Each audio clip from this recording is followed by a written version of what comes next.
All right, welcome back to the Bit Beacon. We are here with episode 005 on October 24th, 2003.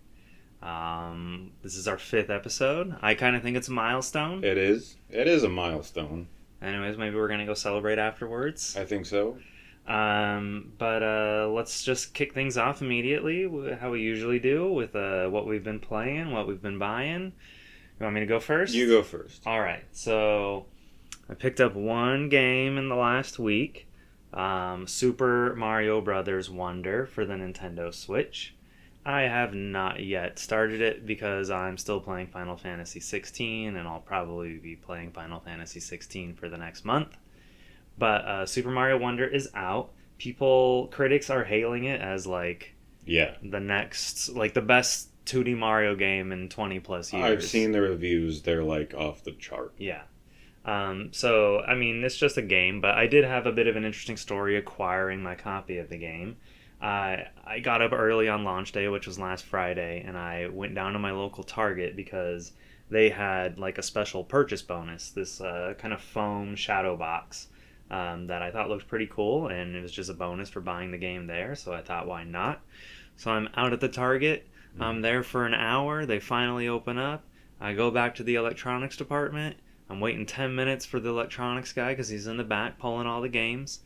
And he comes out, and he's got the games, but he's got no purchase bonuses. And he tells me, oh, those are online only. Yeah. And I'm immediately like, no, that's not true. Right. In the ad, it says you can get it here at the store. And he's like, well, we never got them. So I'm like, okay, well, so he starts ringing me up actually, and I'm like, oh no, I'm not interested. Yeah. The reason I'm here is for the purchase bonus. I can get the copy of the game anywhere. I can almost guarantee you that he did get them. He just doesn't know. Maybe. You know what's weird though is that this guy at this Target usually always has his stuff on time. He's always there every Friday of a major game release. Yeah. And he was really good about getting me the Zelda fanny pack earlier this year. A previous year, there was this really nice metal bottle for the Super Mario 3D World port to the Switch. Anyways, he's always been on top of his stuff, so I was really shocked when he had no idea what was going on. I did end up, after work, going to another Target, and they thankfully knew immediately what I was talking about and had them at the ready. And so I did get my shadow box. I did have to go a little bit out of my way to find it. Unfortunately, this is a problem with a lot of bonus. Oh God, yeah. Yeah. And different retailers too. Yeah, I mean GameStop, they usually know if they have an in-store bonus. They're probably the best at it. Really? In my experience, yeah. If GameStop is we have a steelbook or we have this as a purchase bonus, they'll have it. Now, whether you get there early enough to actually get it, because usually these stores don't, let's say they have 200 pre-orders for a game, they get 50 of these bonuses. So that means you have to be one of the first 50 people there. Otherwise, they're like, oh, sorry, we don't have any more. Yeah, they run out and they don't ship more of those. Yeah, and the other thing is GameStop used to be, if you pre-ordered online, they would ship your bonus to you. Mm-hmm. But now there's just a little disclaimer on the page that says print your order form and take it to the store to get your pre-order bonus after the game launches.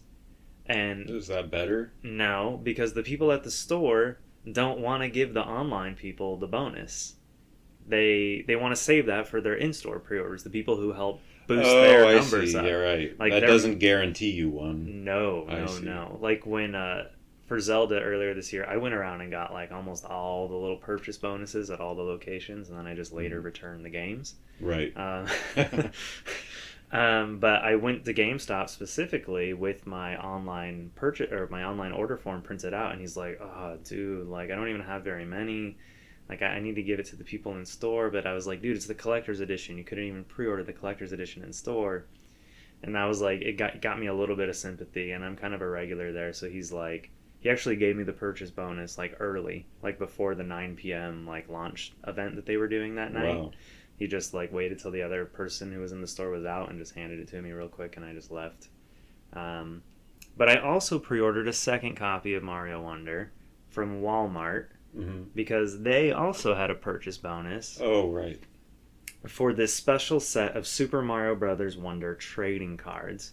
There's like I think 60 some of these cards In the set? in the set, and there is one of the cards that there's only 1,000 of made, and they're individually stamped like what number out of 1,000 the card is. Oh, wow. And I have seen these cards, I kid you not, go for over $1,000 on eBay already. This Elephant Mario card that's only one out of 1,000. So I haven't opened my booster pack. I'm not going to. I'm just going to leave it sealed because I feel like I can pretend there's an Elephant Mario card in here. Right. But if I open it Then, yeah. and there's not, then it's like, well, I don't even care anymore. I don't know. I feel like You think I should open it? I do think so. But it's sealed and crispy. Yeah, you know? but I think you should open it for the audience. Oh, no, I'm not doing that. That peer pressure doesn't work on me. But it doesn't. I mean, I don't know. I would open it. I know you would. Okay. I've got self-control, dude. All right. One other little thing I wanted to mention is that while I was at GameStop this weekend for an unrelated reason, I saw that they had the Super Mario Brothers Wonder full game download cards, and I had to go home with one because they've got this really nice, cool foil finish to them that I've never seen on one of these download cards before. And if you don't know what I'm talking about when I say download card, this is for the people who, for some reason, want to buy it digitally, but go into the store to buy it digitally. To buy it digitally. Right. Which, I mean, I guess that's a cool way to do it. At least you get, like, some little physical token with your purchase. I sometimes collect these for certain games I own physically, and I just stick them inside the case along with the game card. Yeah, it makes sense. But other than that, that's the only thing I've bought. I've been continuing to play Final Fantasy 16. I'm really enjoying it. The combat has opened up a lot. You start to gain, over the course of the game, you gain the elemental abilities of the different, I don't want to call them monsters, but the summons that Final Fantasy is traditionally known for having are not called summons in this game. They're called icons. And individual characters in this world, basically the icon inhabits them, or you inhabit the icon, and they can essentially summon it from themselves to manifest that icon. That's a new way of doing it. Yeah, it is. And over the course of the game, the protagonist is able to like take a piece of that power from the different people who have these icons manifested, and it adds to your arsenal, and you can cycle between the different icon powers at any time, and it allows you to kind of chain things together in unique ways. And as I continue to progress the story, I'm gaining more icon abilities, and the combat is continuing to open up in cool and unexpected ways. Right, and then eventually it'll become this big, complex combat system. Yeah, it's getting there, yeah. And it always takes a little bit of adjusting. I get like a new icon set of powers, and I'm sort of apprehensive. I've grown like really comfortable using the ones I've had access to, because they space out these abilities like, I don't know, 10 hours apart, you know? So like you get really comfortable, and then you get a new set, and then like it feels weird at first, but then you start to go, oh, you know? Yeah. And you know, you just start seeing new possibilities in your head, and it's fun to enact them into the game. One critique I have about Final Fantasy 15, one of the very few critiques, is... This is a different game than 16. Right. We're talking about now. Yeah, I know. Is the way they did the summons. I just felt like it was underwhelming. Oh, really? They look super cool, but just the mechanic of how they work. Yeah. So it's good to hear that that's done. Yeah, I mean, the summons, like, there just aren't summons, really. Right. Like, there are times in the story where you get to essentially play as the summons, but, like, you don't have the ability to just do that whenever you want.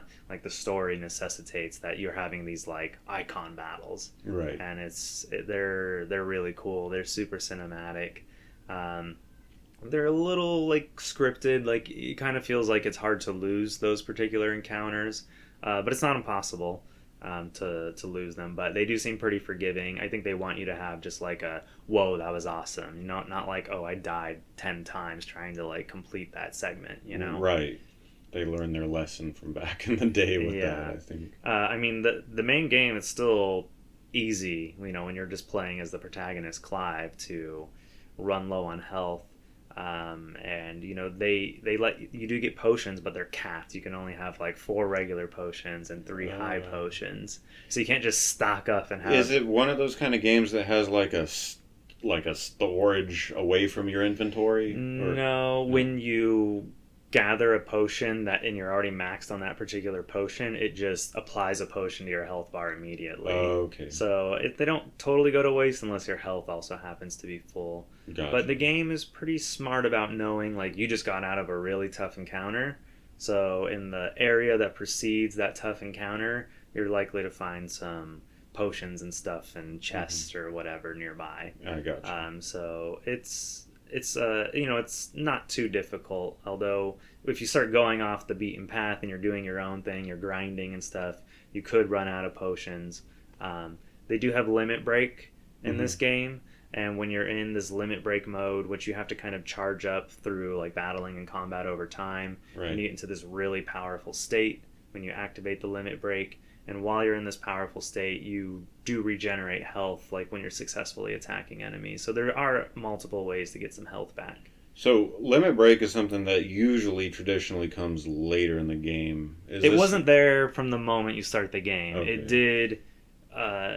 It was activated through a very important scene in the game when the character's limit was broken, you could say. So gotcha. it's rather fitting how you get access to it. I It's see. not just like, oh yeah, you have this thing and it's always there.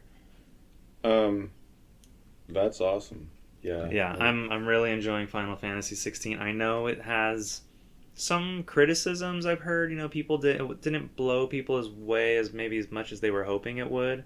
But I have zero qualms with the game. I'm having a great time. It's way bigger than I thought it was. I remember the first week I talked about it, I was saying it was kind of linear, but I'm off. Like, there are large open environments. The map is continually expanding. There is still a linear element to it, but it's bigger than I anticipated for sure. I see. Yeah, I can't imagine a fully linear Final Fantasy game with no open. Even Final Fantasy 1 was open world. Right. Exactly. That's my point. I, in playing more Feta, I kind of got distracted because I told you, I told everyone, I had bought quite a few games for Super Famicom that day. And I popped in Super Street Fighter Turbo. Okay. And I kind of went a little wild with that. So I was gonna just kind of play something different for a while, and ended up playing it all week. Okay. We'll talk about Super Street Fighter 2 Turbo. Yeah. So Edmund Honda is my guy. E Honda. Okay. Yeah, I love him. And then Blanca. He's a big dude. Blanca is kind of. You like the big guys? Yeah, I do. Okay. Oh, I always like the heavy hitters. Okay. They're even in Soul Calibur. Astaroth is one of my. Okay. Maxi is really kind of my guy. Anyways, back to Street Fighter. I love that game. I played it. I beat Master Bison. Nice. Like probably 6 times this week. Nice. It's fun to get old retro. I forget. Games. Does that game have like individual story modes for each player? Or is it just like an arcade mode where Master Bison is the boss at the end? So, depending on what character you select, they have their own list of opponents. Okay. If that makes sense. Gotcha. So you go to the different countries. The different destinations. In a certain order, depending on the character. Okay. And I don't think you fight every single character. Okay. In each character's. Right. Yeah. But it's just fun to pick up old retro games that you maybe played and just go to town on them. What version of Street Fighter 2 has like the secret unlock for Akuma? Playable. I think that was the PS1 version, if I remember right. Okay, because I know there's like 5 different it's like Street Fighter 2, Super Street Fighter 2, Super Street Fighter 2, it's a little ridiculous. Alpha, Third, Alpha, all these crazy versions. And I know one of them, if you do some like directional inputs on the character select screen, You can select. There was Super Street Fighter 2 tournament mode or something like that. It's called something like that. Okay. And I'm pretty sure it was on PS1. Okay. And I think that might be what you're... Yeah, that is the one you're thinking of. Okay. You had to do some crazy stuff on the character select screen. And... well, I mean, you got to remember, these games were in arcades before they were ever on console even. SNK and Capcom were kind of the two kings of the arcade at that time. But yeah, you did some code on the character select screen, and then I think the question mark mystery character tile becomes Akuma. Okay. All right, well, that's cool. Playing them retro games. Speaking of Akuma, he was totally in Tekken 7, and I loved that. Yeah. I hated playing as him, and I hated playing against him, but I just love the fact that he's there. Yeah. It's nice to see Capcom and Bandai Namco still have like a friendly rivalry and play with each other and make games with each other. And they really did Akuma right when, like, in the game, his character like forgoes all Tekken controls, and it's 100% Street Fighter controls. He even has like a super meter and stuff. It's interesting. Most fighting games have now really embraced guest characters, but for whatever reason, Street Fighter, I don't think they've ever had a true guest character in any one of their games. There have been like outfits and stuff. Right. But I don't think there have ever actually been like a non-Street Fighter character playable in a Street Fighter game. I don't think so, but Street Fighter installments seem to come out a lot slower than other fighting game franchises. Like you had, what was it, 4? Well, there was 4 back in like the 360 PS3 era. Right. And then 5. I guess they pretty much do one Street Fighter a console generation now. And now they do usually release like variant versions of the game over the course of its... So like eventually they'll That's always been the case. Like Arcade Edition or Super Edition, you know. Alpha and Turbo. And... That makes sense. But yeah, you're right. I don't remember ever seeing a guest character. Yeah, I wonder if that day will ever come.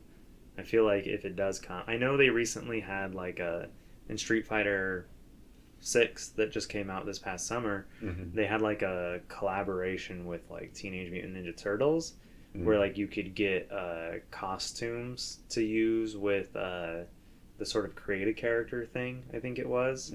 And you could play as the Turtles, but not really because you're just wearing an outfit essentially. Right. But like you look like a full blown like Ninja Turtle. Like it doesn't look like one of the characters in an outfit. So it's as close as they've gotten, I think. Right. A skin basically. Yeah. So, but I don't know. Maybe that's them testing the water a little bit. People seem to really enjoy it. In fact, I was at EVO when they announced this, and during the grand finals, during the Street Fighter 6 portion, they had the Capcom like sound team there, like live playing music in between like sets of games, which was really cool to hear them play live. But at one point, nobody knew what was going on, but all of a sudden they start playing the Teenage Mutant Ninja Turtles like classic 80s 90s theme song from the TV show, and then the trailer eventually rolls and shows the outfits, and people were going wild for it. That's cool. Yeah, it was nice I especially like that like they brought the musicians out there. That was like a really really cool treat, because how often do you have like the Capcom in-house band playing music I think sound teams get like kind of the least recognition, I feel like, in a way. Like Konami has sound teams back in the day. Like a lot of games aren't credited to individuals. Right. They're credited to like a sound team. Like a third party sound development team or whatever. Yeah, I know what you mean. Anything else you've been playing or buying? That's about it. Okay. I'm plan on going back to Book Off and picking up Chrono Trigger. Okay. I've checked and I don't have it. Saving up your pennies, $20. I know where for the Super Famicom version. Yeah, exactly. Oh, okay. I was gonna say the English version. No, forget that. It's like hundreds of dollars. That's for later. Yeah. Yeah, I remember where I hid it in the store, so I'm gonna go back and make sure it's still there. Okay, so we have a new segment we're going to kind of add to the intro to this week's episode. It's the What Have We Been Up To? You could go, I could go. What would you like? You go ahead. All right, so last week on, I think it was Tuesday, or Wednesday, no, it was Tuesday, I got an email from Square Enix asking me to participate in a focus group. Well, they weren't asking me directly. They were saying, hey, fill out this survey, and we'll be in touch. We're trying to conduct a focus group this Thursday. So like 2 days from when that email went out. Mm-hmm. So as soon as I saw that email, I jumped on it immediately. And I didn't know what to expect. But I was selected. So the following day, I get an email in the morning saying, hey, this is so-and-so from this research group in Los Angeles. We're interested in having you come out and attend this focus group test. And I've done some like, I don't want to call them focus groups. I've never like sat around the table with like a bunch of strangers before. Mm-hmm. I've done some like, hey, we're going to give you $100 to like for an hour of your time. We want your opinion, or, that kind of a thing. Right. But this was different. So I filled out the survey. I got the call. They're going to give me $200 mm-hmm. to come give 2 hours of my time. And I probably shouldn't say what game it was related to, even though the email did kind of specifically say that it was a particular game franchise. But needless to say, it's published by Square Enix, and maybe when this game gets announced, I can reveal what game it was, or what game series. What was the experience like? So we get there. We're in this lobby waiting around for everyone to get there, the start time. Eventually we get escorted into this room. It has like double-sided glass. Presumably developer or publisher or marketing people are on the other side of the glass. Mm-hmm. And there's a researcher in the room with about 6 or 7 of us. And we just get asked a variety of questions. Anything like marketing materials, what we think about this particular game series, what's important about this game series, like what are like the elements that like really define what X game series is all about. Mm-hmm. Like if it's missing something, what would it need to have in order to like still be that? If it's missing something, does it not become that anymore? Right. And then we got to see some game trailers for this game. And the game is unannounced. I suspect, based on what I saw, it probably won't be too much longer before it does get announced. I could see this maybe being announced at the Game Awards in December. This game has had a presence, or the series has had a presence at the Game Awards before. Mm-hmm. So I do think it's likely to get its debut trailer there. So we looked at a couple trailers. We had to like explain which one was better, why we liked one over the other. And then we looked at like different key art for the game, and then we had to kind of come to a sort of consensus as a group about what we thought the best one was, or if we could take something from one and add it to another. How do you feel your input maybe impacted? Well, one thing in particular I would say is they showed us different like ways the game will be sold digitally and physically and something like that. And so I was really I wanted to make my voice heard, that like the fact that you guys have a physical is like a really big deal, like it's important, to a lot of players. And there was like they at one point they broke it down into like which one would people buy in the room. Like if you're in the room and you're going to buy this game. Now there were a couple people that like are PC gamers, so obviously they're just going to go for the digital. Right. There's not a physical option is not even available to them. Right. But out of the 6 of us there was like 3 people for the standard, 2 people for the physical, and then 1 person for like a ultimate digital deluxe version.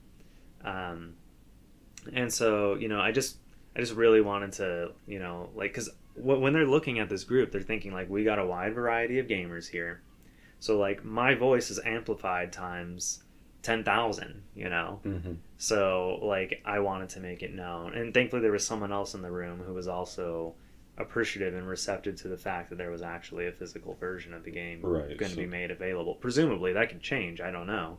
Right. But the fact that 2 of us like spoke out like for it, I think is good, because publisher Square Enix, we've mentioned previously, doesn't always post or doesn't always create physical versions of their games. Right. A lot of their games end up digital only for some reason. They don't always bring it to North America either. Yeah, that's even worse. I feel like that's thankfully less common than it used to be. Right. Like during the PS3, early PS4 era, I feel like there was so much stuff that just skipped North America. Right, yeah. So, anyways, the focus group was very interesting. I'd do it again in a heartbeat. Yeah, that's awesome that you had that experience. Yeah, hopefully they, I don't know. There were times during the focus group where it kind of seemed like, I'll admit, there were a couple people in the focus group who were like way too wordy and thought they were like super important and like way too like at one point they started like getting us off topic and things, and the researcher had to be like, no, be quiet, I want to hear from Taylor, Right. So I don't know if like maybe because she was communicating with the researchers who were behind the glass. She was on her phone a lot, and she warned us from the beginning, sometimes I'm going to be on my phone. It's because I'm having a back and forth with the researcher or the other people in the room behind us. Mm-hmm. So I hope that I sounded calm and reasonable and right. A voice of reason. Yeah, whereas like some of the people were like weirdly passionate about some of the strangest things. Well, at least to me, that they felt strange. But I guess that's what they want. They probably want a variety of opinions from one extreme to the other, and people in the middle, and all kinds of opinions. That's awesome though. I wish I could do something like that. Hope I do in the future. So I, at Taylor's recommendation, I actually am getting involved in the Pokemon trading card game is having an art contest right now going on through January, and I decided I'm gonna do a piece. Right. And I'm not holding my breath, of course, just because of the odds. But what I was wanting to do is actually just every week as we do the podcast, save out an iteration of the art and where I'm at, and upload it. See, I don't think you're actually allowed to share the art. There was someone who was disqualified in a previous... Really? Yeah, it's because essentially it's going to become property. If they were to select your art, it becomes like their property, because they're printing these on like real trading card promo cards that will be distributed, around the world. All right, so what I will do is start a blog, and every week it's just one blog article. Sure. But every week I'll update it with a blurb just talking about where I'm at with it. Yeah, I think that's pretty cool. I mean, the opportunity for like just any, I don't want to call you a Joe Schmo, but just for any member of the public to essentially become an official Pokemon trading card game artist, to have a card made with it with your name printed in the artist spot on the card. That's like that's pretty enticing. Don't get my hopes up, man. Yeah, I mean I think last time they selected 3 winners from who knows how many thousands of submissions. Their website does talk about that.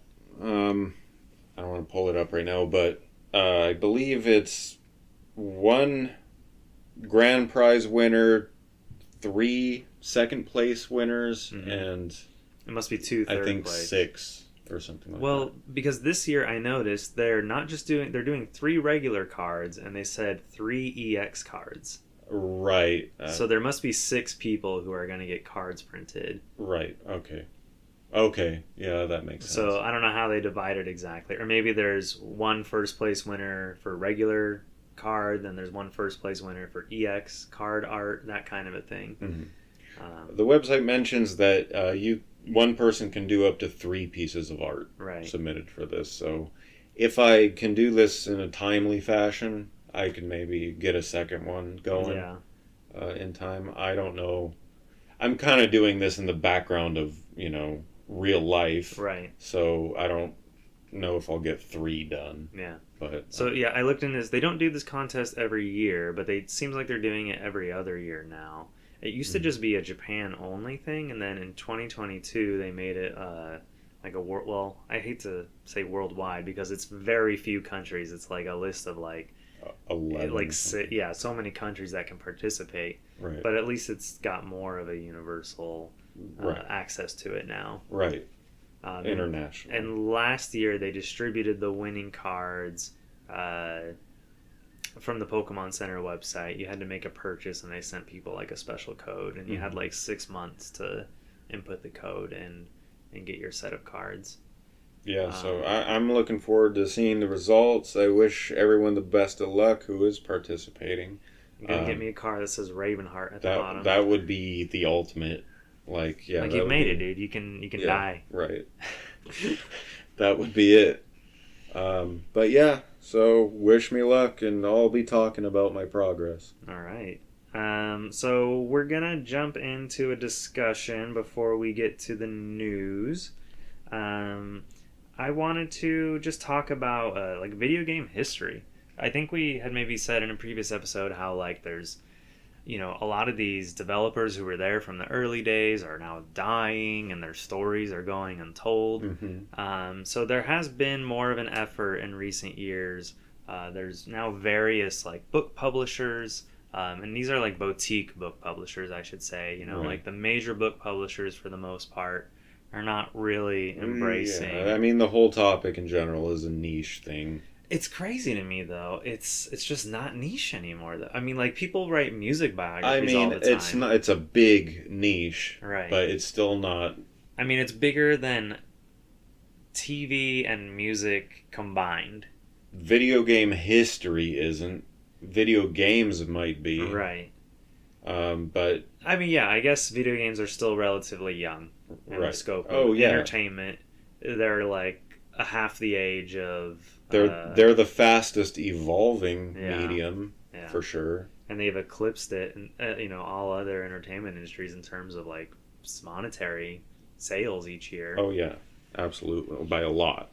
But I just wanted to just call out a few of these publishers. We got Bitmap Books, Boss Fight Books, Press Run, which is a special imprint of limited run games. They have like a book publishing side now. Lost in Cult, Read Only Memory, and we mentioned him previously, but Too Old for Gaming with his Vita and now his PS3 books. He's doing a really good job. And there are more than this. These are just some ones that came to the top of my head. But I personally, I think I gifted Rick a Boss Fight book a few years ago. He'll talk about that in a moment. And I've picked up some of Bitmap Books, particularly their books on like the history of Japanese role-playing games, as well as this sort of Game Boy box art retrospective. It doesn't have every single Game Boy game in it, but it's really cool. It's got all these beautiful pack shots of like a variety of like regions, games inside of it. It's got like a really nice blurb about it. I've learned about so many games that sounded like really interesting. Yeah. Just through flipping through the book from time to time, and I've even hunted some of them down. So that for me has been a really cool thing. I mean, I haven't talked about it much, but I really am into Nintendo Game Boy. You have. I don't know that I talked about it on the podcast. You mentioned it a lot. Well, anyways, I'm really into it. I'm into the Game Boy history. I like picking up Game Boy games. They're mostly still pretty affordable. You can go to the swap meet and pick up some cheap games. Yeah. Especially Japanese games. Yep. Yeah, I was just gonna say Book Off has a bunch. You can get cartridges for less than $5. And it's it's not region coded, so right. Thank goodness for that. So yeah, I like to dive deep. If there was one thing, if I had the money, which I don't, right? But I would love to have a complete in-box Game Boy collection. Right. I mean, I'd have to win the lottery, like the $1 billion lottery, to make that happen. I'm not so much of an in-box kind of guy, but I would have all the hardware in every color variant. Oh yeah, that would be. There's this guy on YouTube. His name is Elliot Cole. I forget what his channel's name is, but he is that guy. All he does is make videos about the Game Boy, and they generate him enough revenue that he can buy his next Game Boy that he wants to talk about on the thing. Jeez. And I think at this point he probably has close to every single variant Game Boy that's ever been released in like all territories. Yeah, that's crazy. I envy him greatly. Yeah. He is living my dream. So there's I kind of hate watching. Yeah. Because he does have some really informative videos, but I'm just like the whole time I'm like, I can't stand this guy. Yeah. But that's totally out of jealousy, nothing personal. But I appreciate what you're doing, Elliot. So there is actually one YouTuber I kind of watch. I watch a lot of YouTubers. But I actually play games, unlike you. Okay. So Larry Bundy Jr. is actually the... Larry Bundy Jr. Yeah, he's actually been in the journalist kind of gaming space in the UK for quite a while. You know what's interesting is a lot of these book publishers they're all based in the UK, Yeah. so they're getting their books in the US is so expensive because shipping is like $40 to ship a real heavy book over. Right. Yeah, I noticed that too. That's kind of strange. I don't know why no one here is really doing it so much. Yeah, it seems to be a European thing, I guess. But yeah, anyways, this YouTuber, Larry Bundy Jr., released a book entitled Fact Hunt, and it has he's really good at finding obscure stuff. But his format is kind of like, 10 times developers intentionally made their game bad, or 10 times a publisher sold you the same game twice, right? Or stuff like that. Okay. He goes for like kind of lists almost. Right. Well, in YouTube, everything's been done at this point, so you got to really think outside the box to like make original content. Right. His videos are formatted that way, but his videos are all based like on his book. Oh, okay. So everything that is in his videos is compiled in his book. Okay. But yeah, that book would totally fit in this kind of category. Okay. It's one I want to buy, actually. Yeah. So in addition to like actual like people doing research and like compiling history about consoles and games, we also are seeing a trend of like developers writing about their personal experiences. Mm-hmm. And just a few examples. We have The Making of Prince of Persia by Jordan Mechner. We have The Rise and Fall of Sierra Online by Ken Williams. We have Doom Guy by John Romero. And a book titled Spelunky, which is also the same name as the game, by Derek Yu, who is the guy who created the game and pretty much just wrote like a how-to for devs, right? You've actually read the book. It's kind of like that, I guess, a little bit. It's more about how he did Spelunky. He goes into a lot of detail about a lot of different stuff. That one was actually published by Boss Fight Books. Right. So yeah, I have actually read that book cover to cover. He talks about his personal experience. He talks about the way that he set up the roguelike mechanics. Explain what that is, cause... Right. So roguelike mechanics basically means there's random generation of sections of level to create a unique experience every level. Okay. You could play it again and again and again, and it'll be different every time. And he actually, like using ANSI text, like, X's and O's, kind of demonstrates how he set up the table kind of for the level layout. Right. And the types of assets. So he actually like spells out on the page like how he set that up. Real quick question, when you say he goes into his personal story, does he like talk about like his work-life balance? He talks about the forum online that he was a part of, where other budding devs at the time and the software that they would use back in like the early 2000s for getting started. Because Spelunky was one of those games that was sort of there at the beginning of the indie boom. It was, and he was very much a part of that same circle of friends. Right. His book actually mentions his relationship with Alec Halawaka. Right. The developer behind Night in the Woods. One of the developers. One of the developers. Who later, took his own life. And, but this book was obviously from before that. Right. But he does talk about how close he was with him. He talks about what Alec had to say about Spelunky when Derek would show him prototypes. Interesting. It's a really good book. Yeah. And of all this stuff, as much as I appreciate, and I do, like journalists compiling history books and stuff on video game history, which is my greatest passion. It's for me, it's the development memoirs that I want to read. You should grab a John Romero's Doom I want to read Doom Guy. I think that's going to be my next one. I have a copy. I was getting ready to go to Comic-Con this summer, and I was looking at the schedule, and I was like, why is John Romero coming to Comic-Con? And I guess his book publisher was there and wanted to do a signing with fans, so I didn't hesitate. I made sure to pick up a copy of the book. He signed it, brought some games with me. Super sweet guy. By all accounts, like the best person out of the 3 people who helped make the Doom series. Yeah. I hear the other guys are kind of jerks. Yeah, he had some iffy advertising back when Daikatana was his game. Like, he really edgy advertisements. Okay. And, yeah. He's made some games in the meantime.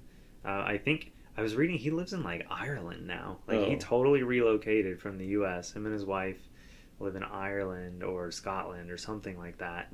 And that's where he has a small little studio. He just put out some game a year or 2 ago. It was some mafia looking game, this sort of top down. I don't know if it was a strategy game or something like that. I can't remember what it's called off the top of my head. Interesting. But it looked. Is it a solo development or is it small team? Okay. Very small team. Not a first person shooter like you would like you would think from the guy who made Doom. Right. I have immense respect for him. Obviously. Yeah. I've heard good things about the book too. One of the legends. Because some of these books can be, they're self-published or something like that, and they don't really have a real editor. So I do wonder about the overall quality and how those are the best. I think I love though. I like the rawness. I don't mind seeing some typos. Right. Typos don't give me too much of a pause, but I just don't know if it's easily digestible, or if it's one of those things where it's you can only read 10 pages before you're I need a break. Parts of Spelunky did get a bit technical that I could see maybe not you don't need to be a professional, but maybe a regular layman wouldn't understand. Right. I believe I got that book for you as a Christmas gift. You did, yeah, that's right. So I'm glad to hear you finished it and you enjoyed it. Yep.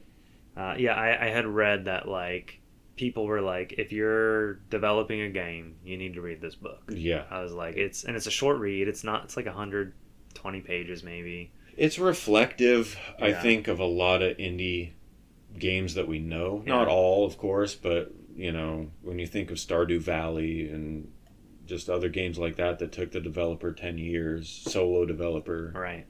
It's just the same story in a lot of ways. Yeah. And it's funny you bring up Stardew Valley. It's kind of news, but I didn't really feel like it needed to be a piece of news in our podcast this week. But he announced a series of Stardew Valley concerts, with an orchestra. Wow. That's how big Stardew Valley is, yeah. Yeah. I mean, we're talking about a solo developer who has he's just made it, man. Yeah. When you're indie game, that's effectively a Harvest Moon kind of clone with some little quirks. Well, I mean, the people who made the Bokujo, Harvest Moon, Story of Seasons games, they kind of stopped making traditional games. They started to go off on these weird kind of experimental tangents. Yeah, there was definitely a void to be filled. Yeah, he saw an opening and he filled it. And he filled it really well, and he continues to add and update the game still to this day while he's working on his new project. So anyways, what an incredible success the Stardew Valley. I mean, he went from having to lie to people. His personal life was like miserable. Yeah, and, I can kind of relate. Yeah. And it's cool. It's really cool of him to do concerts, though. That's something that's underappreciated, and right. we've been to a few video game concerts. Oh yeah. And I wish he'd write a memoir. I'd read it. Yeah, I mean, I think he's busy. Oh yeah. But yeah, I would be very curious to hear. I mean, he's like talked about his story before, but never in like an elaborate book, where he sits down for dozens and dozens of hours and writes it out, Right. So yeah, that would be cool. I hope one day he gets the opportunity to do that. I'm sure one of these publishers would probably love to have him. Yeah. He probably has offers. He has his pick. Yeah. For sure. But anyways, yeah, I just think it's cool that there's attention being paid to this, and people know that like time is ticking. It's not slowing down, and we got to get these stories out. We got to get them recorded. We got to get them preserved. Yeah. While we still can. Just preserve as much as possible. Yeah, I mean these are video games. Like we should be all about preserving them. Absolutely, like anything else, any other part of history we preserve. But yeah, so much has already been lost. Especially the early companies, all their paperwork and like they didn't. Like when they were designing like concept art and stuff, this was stuff that eventually was just stored in a box and thrown away when the company went under, Right. And we don't even know who like designed like some box arts for various games back in like the Atari era. And a lot of that is probably sitting in boxes in the attics of people who don't know enough to care, who just went to the bankruptcy auctions and got a bunch of their stuff. I saw something recently on X. One of the main... Formerly known as Twitter. We'll keep saying that, I guess. Oh gosh, what's that? It's that PlayStation game with the skeleton. Oh no, I feel Medieval. Okay, yeah. Wow. And one of the developers is recently like laid off out of work, and he's like saying like I'm gonna auction off like all of these like concept art and development documents and stuff from back in the day because I'm in between jobs. I have so much experience. Nobody wants to hire me, because I have like too much experience. I'm too varied. So yeah, like he's like basically saying like I need to auction this off, and I was kind of like, oh no, please don't do that. Like there's got to be a better way to preserve this information rather than because when it goes to a private collector, there's no telling what this private collector is going to do with it. Right. Most of these private collectors are unfortunately not in the habit of sharing things. Right. Well, they have an incentive to keep it exclusive. I guess, yeah, they paid top dollar for something, and so they want it to just be for their enjoyment. If there's a ROM on the internet, they don't have the only copy anymore. Right. Some of them do share. They rip the ROM of like a test game or something like that, or they do maybe publish some of these documents online eventually, but not all of them. I know at Gallery Nucleus, the Fire Emblem artist Yusuke Kozaki for Fire Emblem Awakening and Fire Emblem Fates, he sold a lot of his original art there, and we're talking like the images from like the line art from like the key art that was like on the cover of the box, like stuff like that, and like this is now in the hands of like a private collector. And I don't know, to me that stuff I really feel like it should be in a museum, or like somewhere preserved for people to enjoy and then published online. And so I don't know, I really hope, I know there are actually some like video game-esque museums that are kind of popping up, or museums that have like video game exhibits now. Yeah. So there seems to be a concerted effort. Yeah. There's I think the Video Game History Foundation is one of the bigger efforts out there to like try to preserve gaming history, and they let people like send stuff in, and then they scan it and they'll like send it back to people, even if they don't necessarily have a physical place to display everything. At least they're ensuring that like these documents and things will be available. You're right. All right, so let's jump into the news. So one of the major headlines of last week, and it was kind of not a super busy news week this last week. Very light. But there's still some interesting stories and still some things I think we should talk about. Particularly one, Roblox tells employees they must return to the office. Mm-hmm. Now, if you don't know what Roblox is, it's pretty much the biggest game on the planet for like kids under, I don't know, 12, under 13. You could walk down the toy aisle at Target right now, and half of it would seems like it'd be Roblox. I see a lot. Do you? Okay, I haven't actually been in the toy aisle lately, so I don't. They actually have physical toys. I didn't know that. Oh, a lot. Okay. Like it's a lot. Like half the aisle. Yeah, I have my girlfriend's family.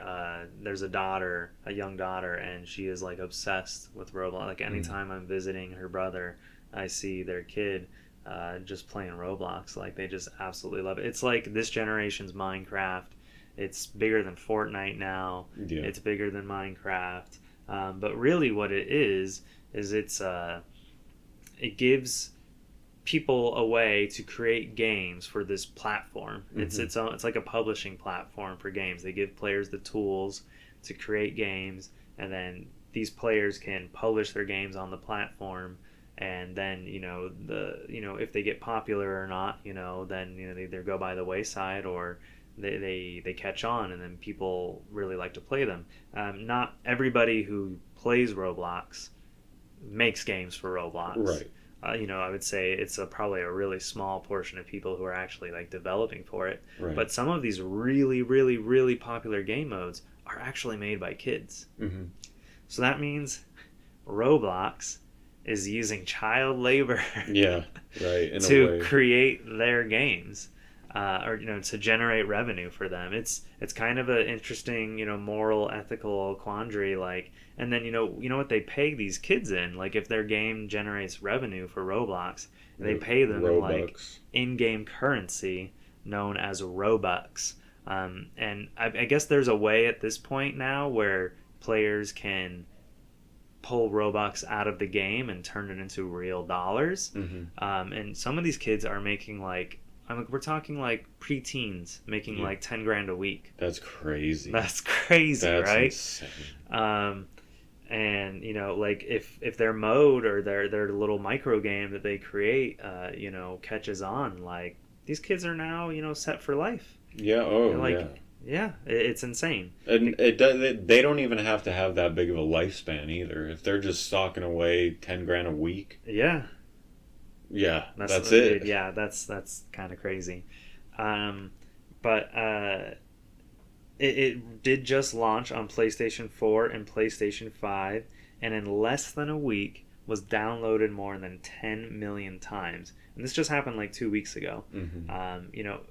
Jim Ryan, the now outgoing president of Sony, yeah. had originally said that he was resistant to Roblox because he did think there were some weird ethical stuff that they still needed to sort out. But I guess the allure of all those Robux came calling, and they just wanted, they got to get that on PlayStation. I think the conversion ability from Robux to USD probably had something to do with alleviating that. Maybe, yeah.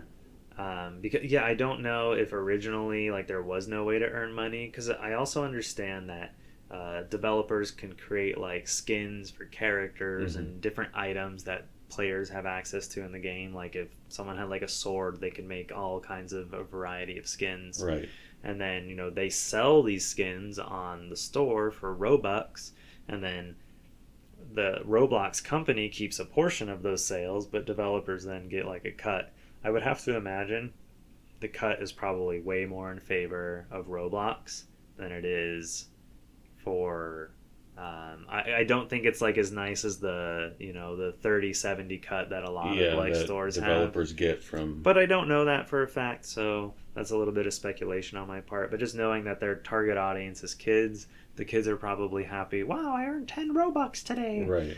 I mean, I've been surprised by some of that kind of stuff before in the past too. Yeah. So it could be a pretty sweet deal for the kids. Yeah. Well, I mean, we're hearing about people making $10,000 a week. Right. Kids. Who cares? Basically, Mommy and Daddy can quit work now. Right. Anyway, so that's Roblox in a nutshell. I'm sure I'm not getting it totally right. It seems to be a mystery. Like, people our age, Mm-hmm. people in their 20s, they know nothing about They Roblox. don't understand. Like, it's an unknown to us. Mm-hmm. But if you talk to a 12-year-old, a 11-year-old, a 13-year-old, they'll just go on and on about, even if they don't play, their friends play and their friends talk about it all day at school. Mm-hmm. And that's what they're thinking about. Like, they can't wait to get home to go play more Roblox. And I've seen it in action. It's really it's janky. Yeah. But like, I could see the appeal of, like, I mean, it's just like characters like tumbling down a hill. Like, the physics are really weird, and it's just like comical, you know. So I guess for a lot of people, it's just like really goofy, and the kids are probably just laughing the whole time while they're playing. But yeah, it's making big bucks. Yeah. I think they even like went public last year on the New York Stock Exchange. I think Roblox rang the bell at some point last year. They're really, really big, and the reason they're in the news, though, is because they're telling their staff, after just a year ago saying you guys can work from home, now they're saying everyone's got to come back to the office. Right. Now, you've read the statement. What did you think? The official statement from the founder, Dave Baszucki? Baszucki. I'm just going to say Baszucki. So, yeah, I read his statement, and I'm going to be honest, it didn't feel corporate boilerplate at all to me. It felt pretty genuine. He talked about what a difficult decision it is. He talked about why he had to make this decision, and he talked about why he needed to make that decision. He basically said that, he has this vision of everyone needing to work together. He feels the difference from the Zoom fatigue that the team is getting. That was his word. Right. And he's seen how it is when they're in person. And he just, if I were to put myself in his shoes, he needs to run this company. He needs it to be as efficient according to how he visualizes it as best he can. Right. And I don't fault the guy for wanting people to work in person. And, well, it's not totally. They only have to work 3 days a week from the office. So they still get to work remotely 2 days. I think it's the relocation that is probably the biggest deal. Now, if I was a new hire last year and I lived halfway across the country and I own a home, I have a family, and Roblox said, yep, you can work remotely. This is a remote position. And now, a year later, they're saying, no, you have to relocate. Yeah, and that is unfortunate. And, he does talk about how unfair that is, basically. Yeah.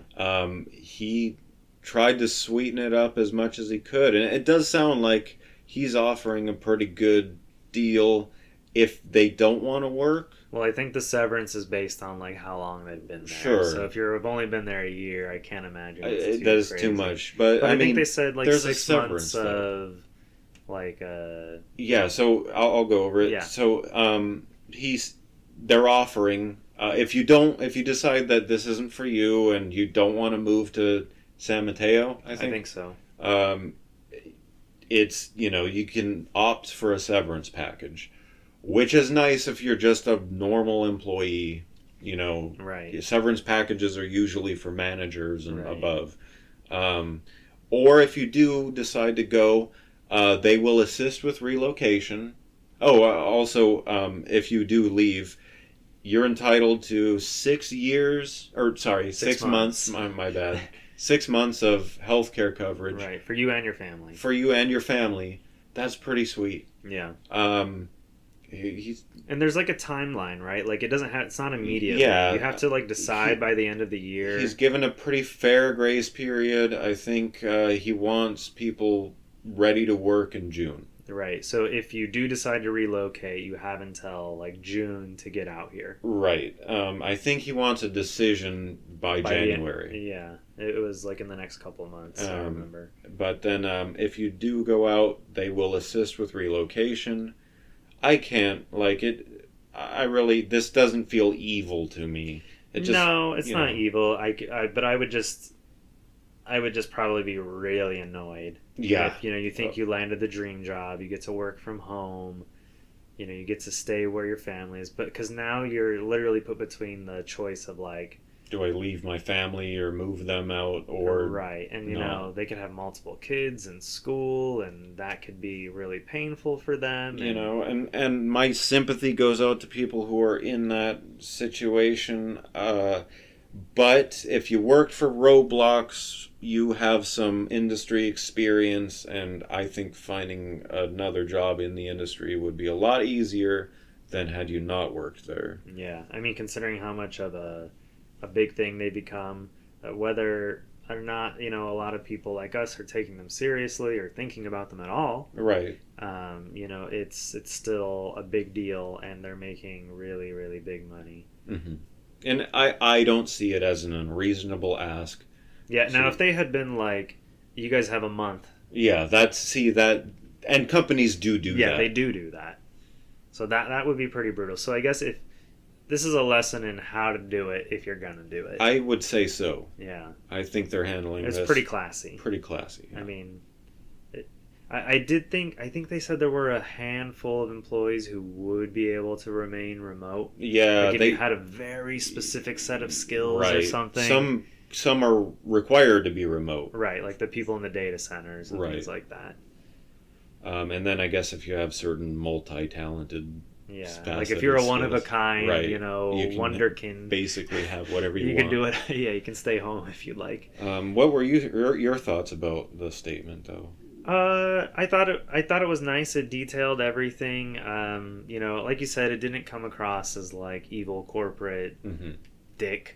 It felt really genuine, like he was talking from a place of actual. I mean, he's one of the founders. He's not just the guy who runs the company. So I mean, I think when you still have that founder guy there, they're usually more real. It's when you start like. Yeah. When he leaves or when he gets kicked out one day because the stock isn't good or whatever. Yeah, and then the board of directors chooses who's next, and they pick some. Yeah, some guy who's not involved in making games at all. So some career CEO. Yeah, that's when. I mean, look, Roblox isn't laying people off.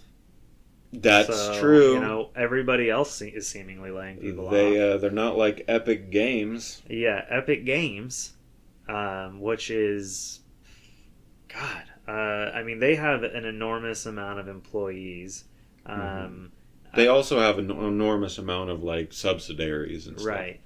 So Epic Games is laying off 830 employees, or I guess this happened as of September. The news that's new this week is that last year they had purchased this music storefront website known as Bandcamp. And if you're into like indie music or like kind of non-mainstream stuff, you're probably familiar with Bandcamp. It's like the #1 way for bands to distribute their music. Bandcamp only takes a 10% cut of proceeds from any sales of digital music. That's pretty good. That's really good. No one does that. No. Normally, most places you're looking at 20-30%. Cut is taken away from iTunes, I think, is 20%. I think. Yeah, so they bought, for whatever reason, Epic Games, which is like the creator of like one of the most widely used game engines out there. Yep, they created the Unreal Engine. They started out as a engine holder, and then I think was their first game Unreal Tournament on Xbox? I don't know. Oh, I mean, they started out in the PC space before consoles. Okay. Right. I mean, maybe that was their first console game. But yeah, Unreal Engine, Unreal Tournament. They had a lot of those really popular 90s, early 2000s PC like a multiplayer kind of pre-MOBA style. Yeah. But it was. I think they're from like kind of a first-person perspective, if I'm correctly, and there's almost like there's different like heroes that you pick from. Unreal Tournament, I always thought was third-person. Was it? Okay, yeah. I'm. They have like bladed weapons. Yeah. I'm not the biggest PC gamer, so I remember when I used to go to Wizards of the Coast store in Orange County to play the Pokemon trading card game. They had this PC area on the back, and there were always people playing Counter-Strike. an Unreal tournament, Mm-hmm. and I just remember like, wow, these guys are like super hardcore. I only know because we did like a case study on Unreal Tournament in one of my game design classes. Okay, so more recently than I've seen the game, that's for sure. Yeah. No, I mean when I was in college. Still more recently than when I was at the Pokemon tournaments as like a 9-year-old. Gotcha. But you know, Epic Games does more than just games now. I mean, they're known for creating Fortnite, which is one of the largest ongoing live service games on the planet. You know, everyone knows Fortnite from those stupid dances that kids were doing a few years ago. Yeah, the floss. Yeah. And you know, they got into some trouble because they were literally just like lifting dances like from like popular artists and actors and various multimedia pop culture. That was one of a few controversies. I think they got sued for it by multiple people. Yeah, I don't remember what happened, but basically, like these people who originated the dances wanted a cut of that cash. That you know, like because the dance was like identical to what was seen in the movie. Right. I don't remember the result of that, but you know, I just wanted to say, Fortnite's also known for its crazy amount of skins and expensive skins. Like these things cost like $20-$30 for like a pop culture skin from your favorite like character. Guest cameos from media. I mean, they have like concerts inside the game. Like they do some really wild, out there, interesting things. The game is not for me. No. Not at all. But it's big, and it's not just with kids. A lot of adults play it too. Yep. It's got more of the cartoony art style. Yeah, it reminds me of what's that Valve game? Not Team Fortress. Oh man, I can't remember what it's called. It's okay. Are you thinking of a Tim Schafer game? No. Okay. This is Valve for sure. All right. It's a PC game. Anyways, but yeah, it does have like a cartoony, which I think is a smart play. Yeah. You know, especially if you're going to like market to young kids. I mean, but even just with the massive amount of skins from like almost every, excluding Nintendo, I think like there's not a multimedia property that hasn't had like a skin made for Fortnite. Like anime, movies, TV shows, cartoons, real life things. Like Marvel stuff is in there.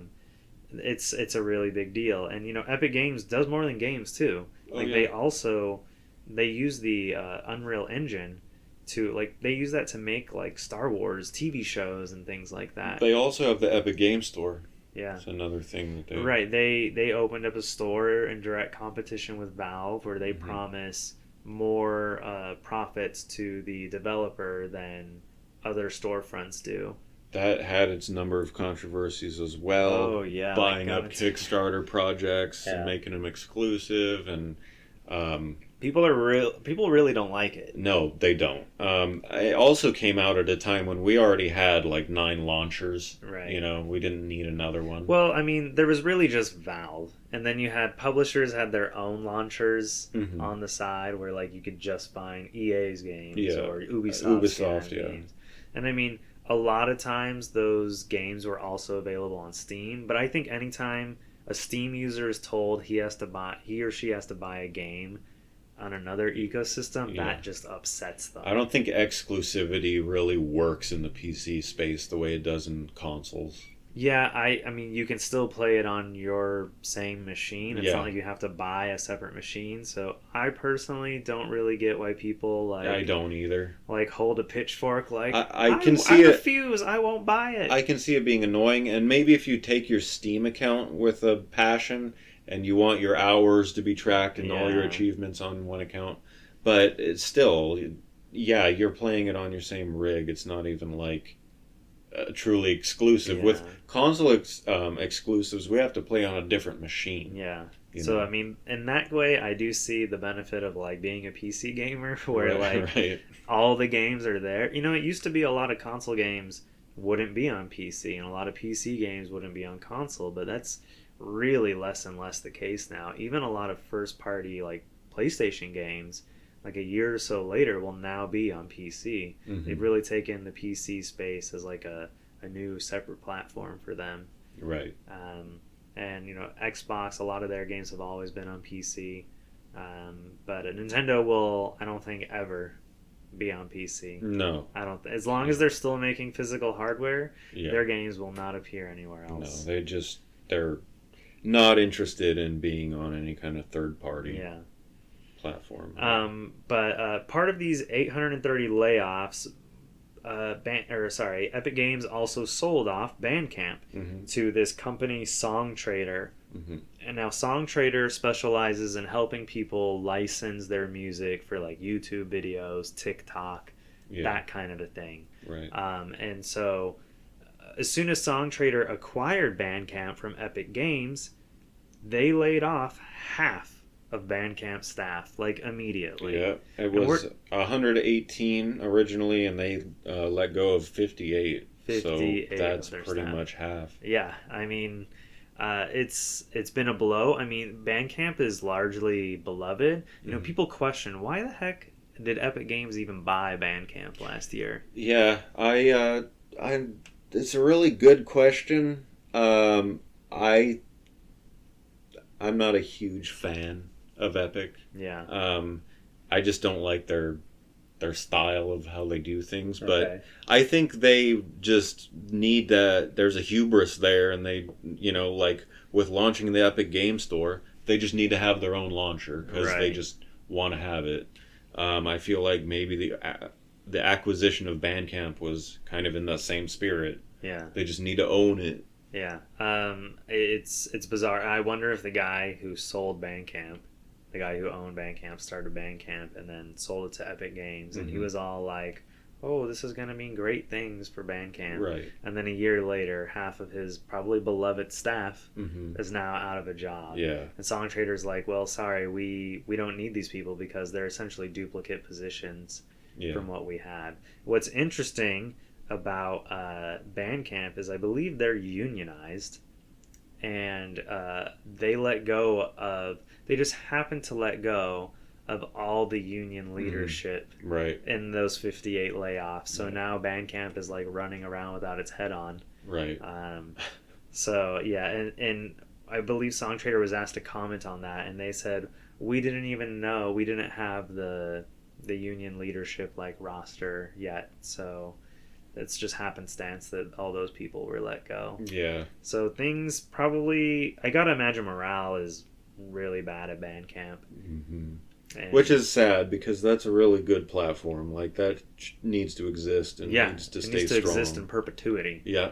Yeah. Like it'll be so sad if some dude who just couldn't resist all those zeros at the end of the check that Epic offered him ends up leading to this platform becoming defunct in a few years. I will be massively disappointed. Definitely. And I mean, that guy probably won't care. He's probably effed off to some island somewhere. Yeah, he's doing fine for himself. Yeah, but man, what an absolute bummer for Bandcamp, and musicians everywhere who are now like, oh my god, like, what is Songtradr going to do? Are they going to reduce the cut?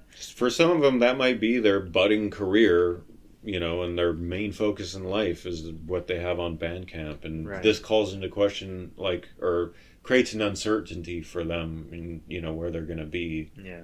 Now, I do think Songtradr's service is maybe a good one for budding artists. Oh, it's definitely the right parent company to own Bandcamp, I feel like, because it would just work out well. It makes better sense than Epic Games owning them. Definitely. But I don't know. I mean, just the fact that Songtradr, like, within 2 weeks of owning Bandcamp, just made the analysis that we don't need half the people that work here. I've never even heard of Songtradr. No, I don't know where they came out of. I don't know how they have the money to do this, to buy Bandcamp. Right. But they did. And I mean, I think it could maybe ultimately lead to a good thing for artists on Bandcamp to be able to get their music out there and to like be in multimedia productions and commercials and different things like that.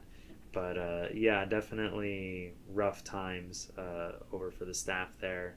I think they're based out of Oakland, so it ain't cheap living out there, as we've discussed previously. Oh, yeah. And yeah, I feel really bad for the staff who's out of a job. But we're going to take a quick break. We'll be back with some more news. All right, and we're back from our break. For the next segment, we wanted to talk about two actually really big games that actually launched on Friday the 20th. Super Mario Brothers Wonder with scoring in Metacritic 93. Really good. Really 93 good. is like... Yeah. It really doesn't get any higher than that. Yeah, that's... It's almost impossible. Realistically, that is top That's 100 notch. practically. Yeah. And then on the flip side, on PlayStation side, we have Spider-Man 2 coming out with a Metacritic score of 91. 91. Basically just as good. So if you don't know what Metacritic is, it's basically an aggregator for critic reviews. Mm-hmm. And it basically assigns a score. Some of them are more specific, like this outlet gave it a 9 out of 10, so that would be a 90 on Metacritic. Right. And then they just average them all together, and you get sort of a consensus score. Mm-hmm. Of all the different news outlets that review these games. Exactly. And these are kind of the last two big games of the year, so they no more, Yeah, when it comes to like the big quadruple A, huge budget games. I mean, Mario's budget was probably a fraction of what Marvel's Spider-Man 2. And we should mention that Marvel Spider-Man 2 is developed by Insomniac Games. Yep. These are the guys way back in the day making Spyro the Dragon. Yep. That's right. Yeah, that's Insomniac. I'm pretty sure that's right. They made... Ratchet and Clank. Yep. They've been around for as long as PlayStation's been around. Yep, another legendary studio. And, they've been making these Marvel games for the last couple of years, or the Spider-Man games, I should say, the last few years. And they've all been, I've spoken previously about how I'm a big fan of them. I haven't picked up Spider-Man 2 yet. I think I said in an episode I'm probably going to wait for a small price drop or something before I pick it up. Yeah. I did grab Mario, like I mentioned earlier in this episode. Probably the only reason I got Mario on day one was because of those purchase incentives. Yeah. And the fact that Nintendo games really don't drop price all that much. No, they don't. When they go on sale, they're like $10 or $15 off, and it's for like just 1 week, and then they go right back up. Whereas other studios, their games just eventually get cheaper and cheaper and cheaper.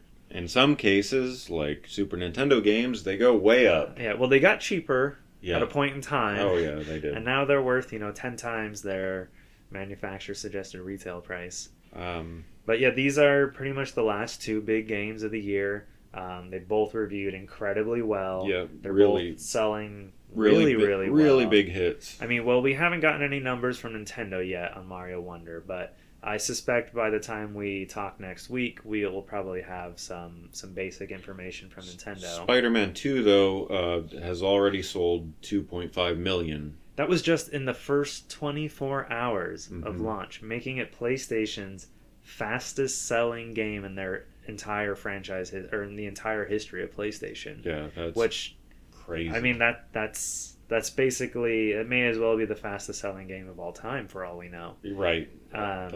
That's just crazy, mind blowing to think about. 2.5 million in a day. Let's do some quick math. So 2.5 million, and this is a $70 game.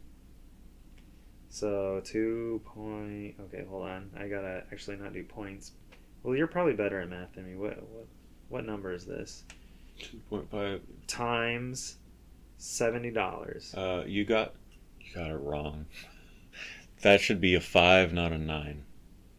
Oh, it's 2.5 million? Yeah. Oh, I thought you said 2.9. No. Okay. So 2,500,000 times $70. Damn, they made $175 million. Right, so 24 hours. Times that by 0.3, because that's what PlayStation would take. Well, it's a PlayStation Studio game, so it's all first-party money, baby. That's true, yeah. Yeah, and then PlayStation owns Insomniac at this point. So that's all money for PlayStation. Gotcha. Now, I'm sure it recouped its entire, 5-year budget instantly. It probably had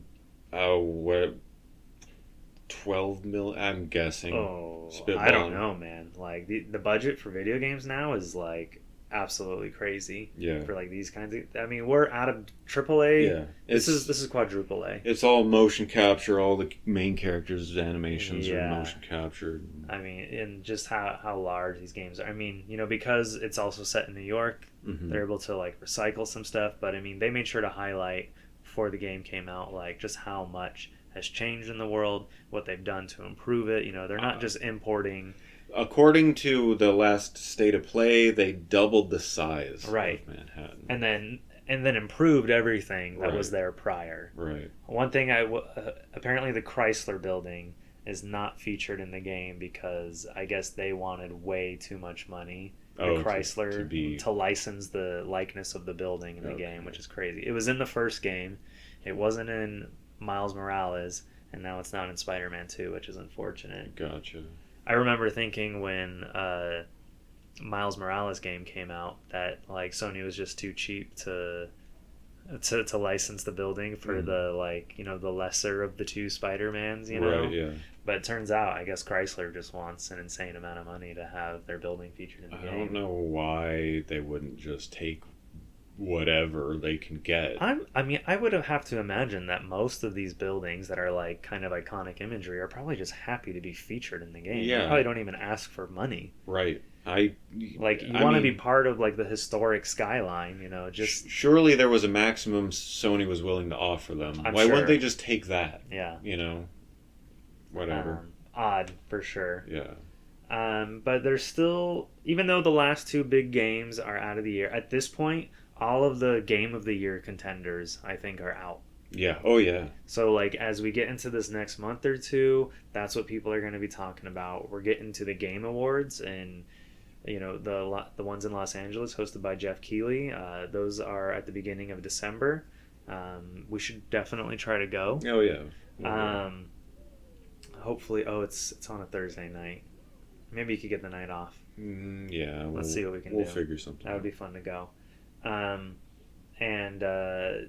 There are still a few things coming out, though. Mm-hmm. We have Super Mario RPG, the remake of the Super NES game. Yeah. Which it's not just like here's the game, but on, the Switch. Yeah, it's like a full remade from the ground up. Yeah. So, a different game, I would say. I've heard they've made some changes to it as well. That some enhancements and things beyond just the look of it. Star Ocean 2. Yep. Also another remake, but I don't know have you seen this remake in action? I'm confused. I'm not confused, but Star Ocean's second story, I'm not sure if that's different from Star Ocean 2 or if it's the same game. I think I've not seen the footage. It uses like the HD 2D kind of aesthetic, but it puts it in like for the character sprites and the battles and enemy sprites, and then it has like a very kind of like cool realistic. It looks incredible in action. Like it actually is probably the thing I'm most excited about that's still to come out this year, for sure. Same, yeah.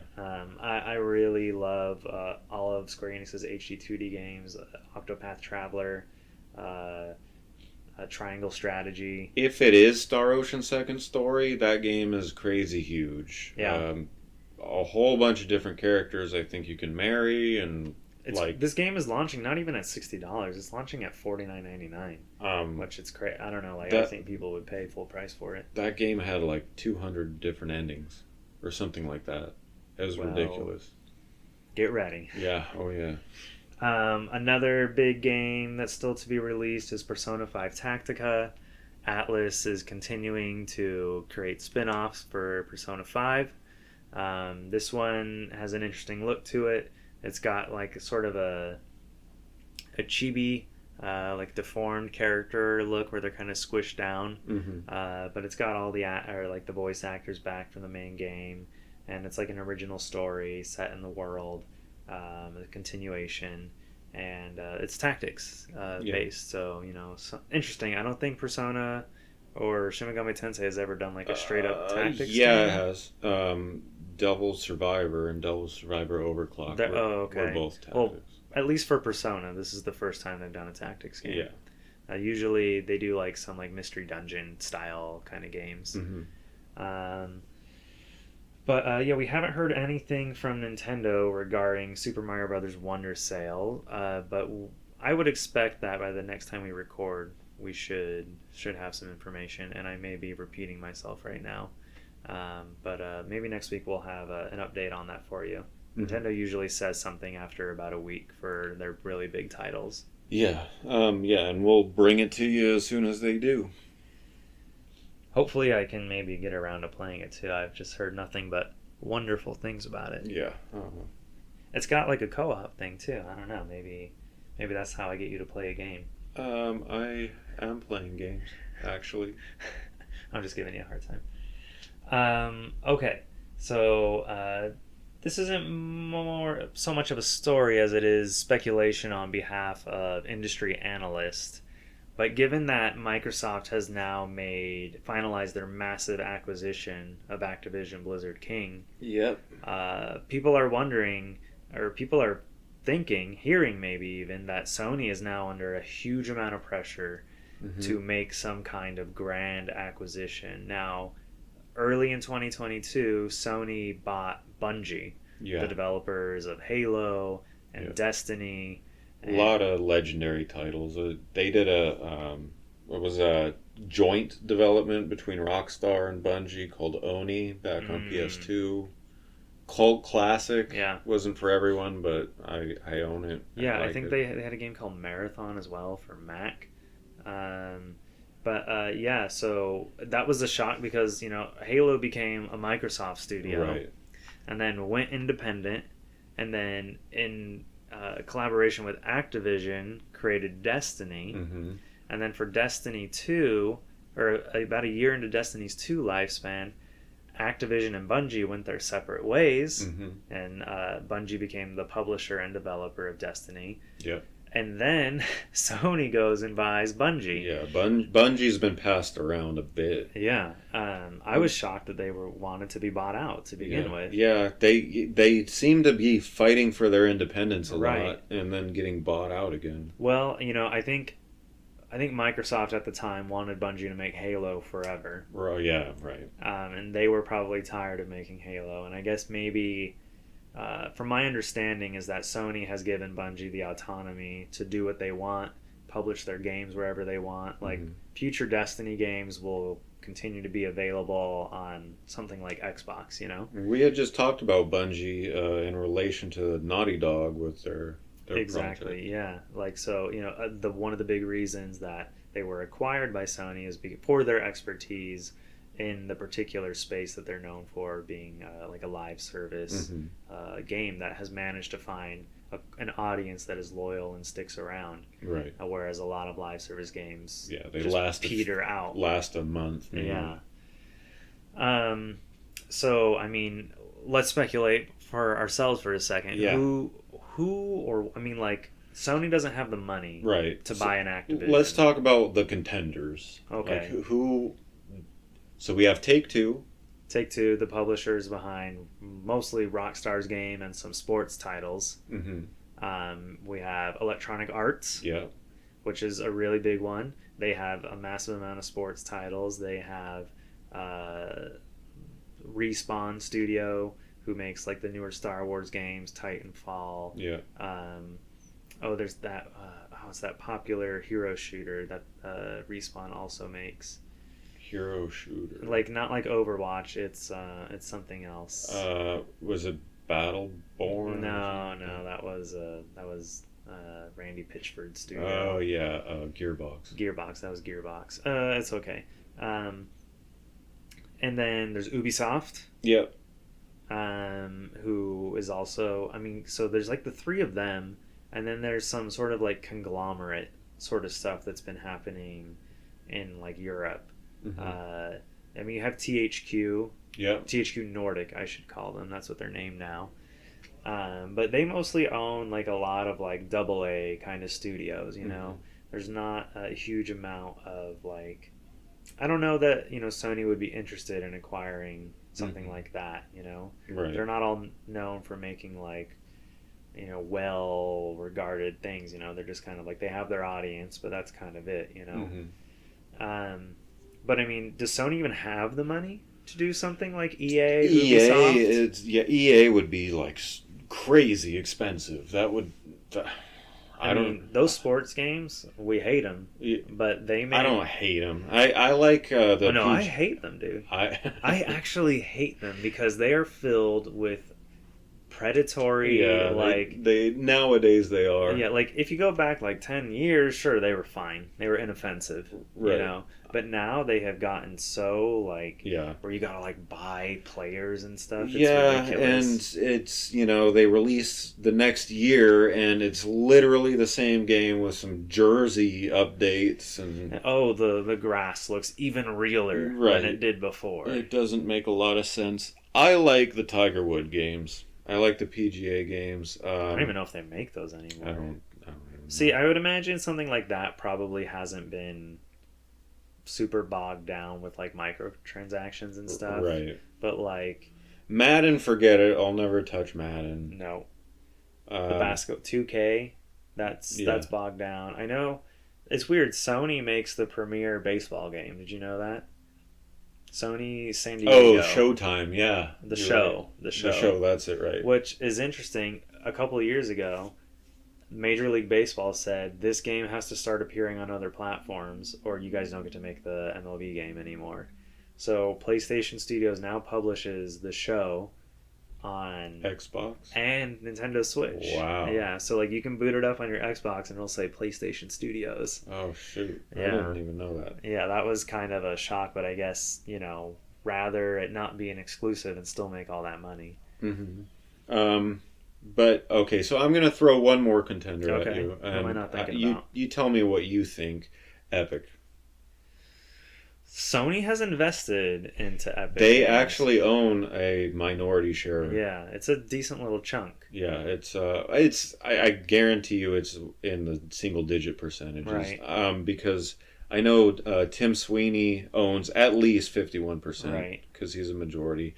We know that Tencent owns 40%. Right. So that leaves maximum 9%. Right. And there's a couple other people in there too. Or players. Some other company I forgot the name of. But yeah. So Sony owns a small chunk. Right. Yeah, just knowing Tim Sweeney, he doesn't seem like the kind of person who's willing to give up. Mm-hmm. Epic Games, he seems to really like being a player in the industry. He seems to like causing problems.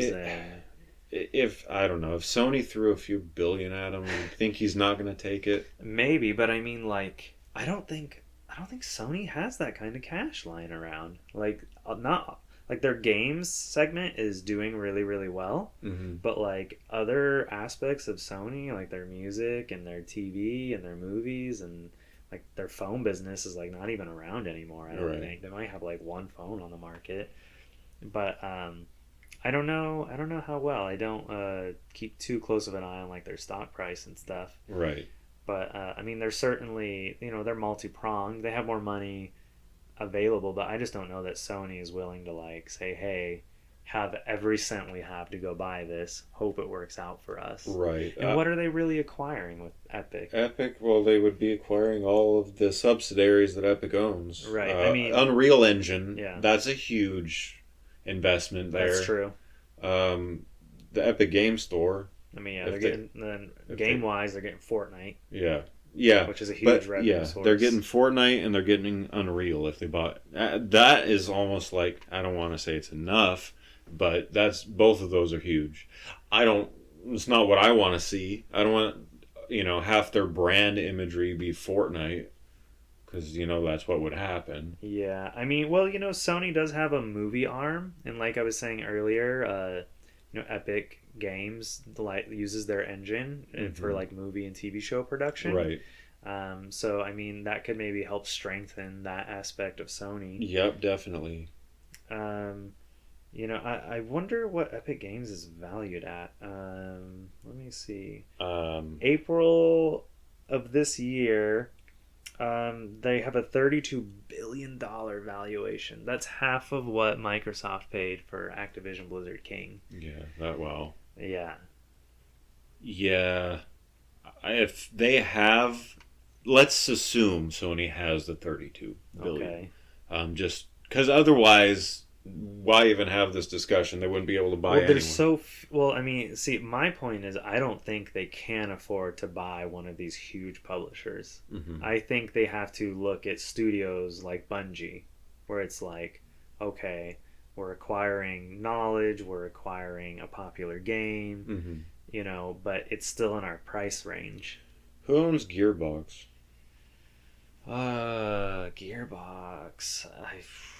I think it might be one of those conglomerates. Yeah, it probably is. Embracer Group. That was the other one I was thinking of. Embracer Group. They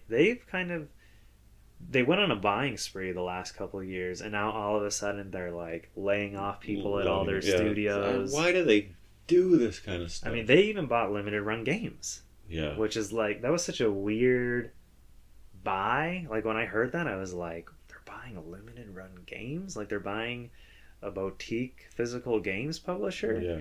And that made me worry that like maybe some studios would not want to work with them because maybe they don't want to essentially be published by like a massive corporation. Not so much that, more like oh gosh, what do you call it when you're a competitor? Because like for example, like Limited Run Games recently partnered with Sega and Atlas to publish physical copies of Persona 3 and Persona 4 for Nintendo Switch, PlayStation, and Xbox. These are previously digital only on the current gen consoles, and now they're getting a physical release. So it's essentially Sega using Embracer to publish one of their games physically. Right.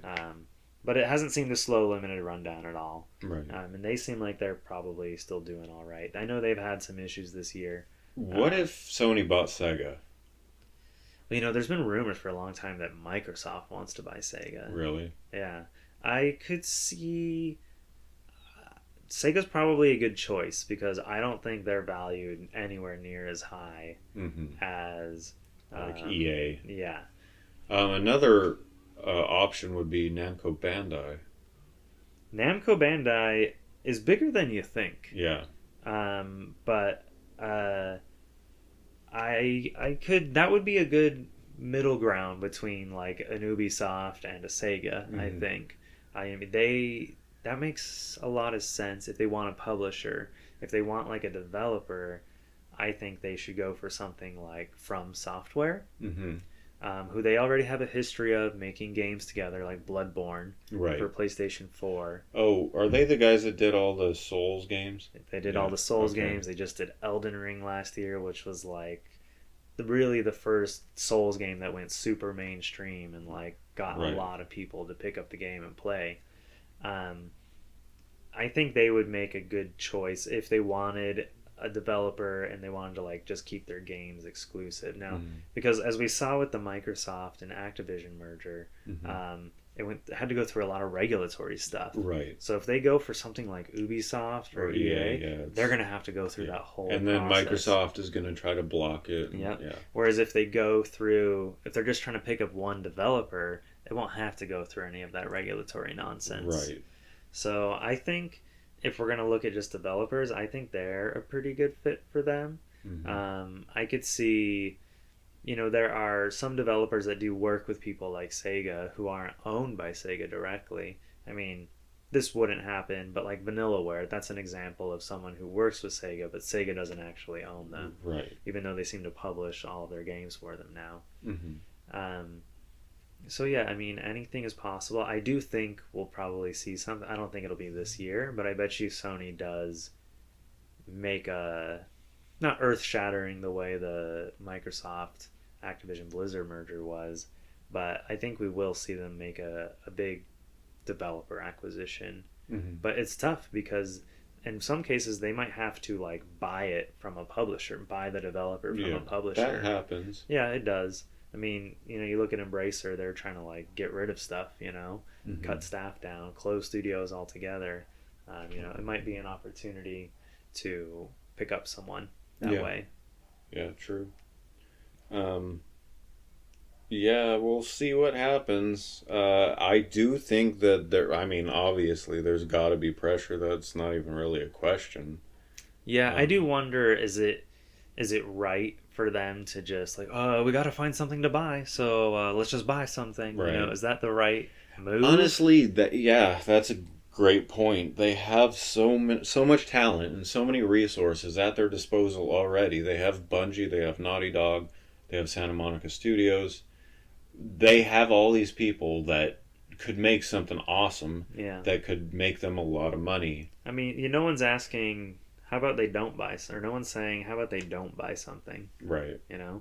Like, I don't know. I mean, this is just another part of, like, there seems to be this fervor for, like, consolidation in the industry. Mm-hmm. Like, some people are still really in the console wars mindset. Like, Xbox is my thing, PlayStation's your thing, and they're, like, cheering each other.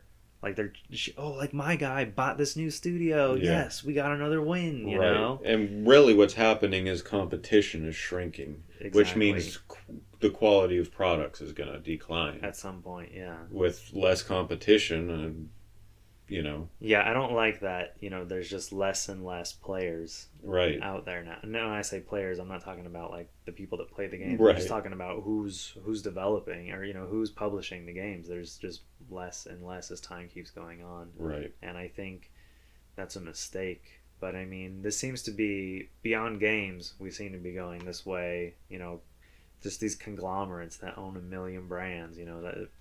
I guess video games is just heading towards that inevitable conclusion because that's what's happened in, like, every other industry. Mm-hmm.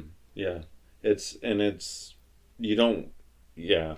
Anyone cheering this on, I don't think understands the big picture of how it impacts everything. And everyone loses in the end because this is how developers get shut down. Exactly. Yeah. Your studio gets bought out. You have... I see where it's tempting, now you have this sense of security, like maybe, but you have a flop game, like it's like you just got bought out, your next game doesn't go real big, or it's just kind of barely makes its money back. Mm-hmm. Now your owner is like, was it really worth 5 years to make, $10 million or whatever, how much money they made, you know? Like, now let's just shut it down, there might be some studios that are being given a second chance. But a lot of times, one or two failures and that's it. You're done. Mm-hmm. Now, maybe you wouldn't have gotten to make that game to begin with had you not sold your studio.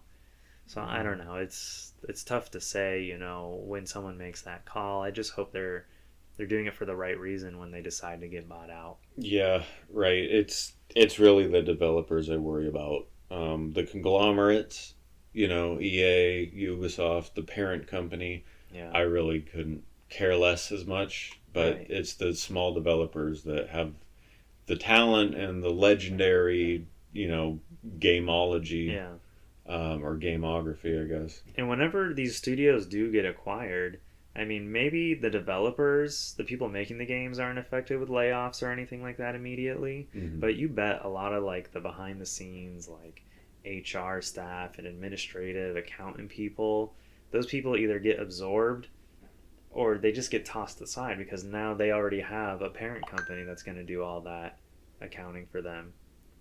I mean, there are always people that get tossed to the side, even if they're not really the people we're super passionate about, Right.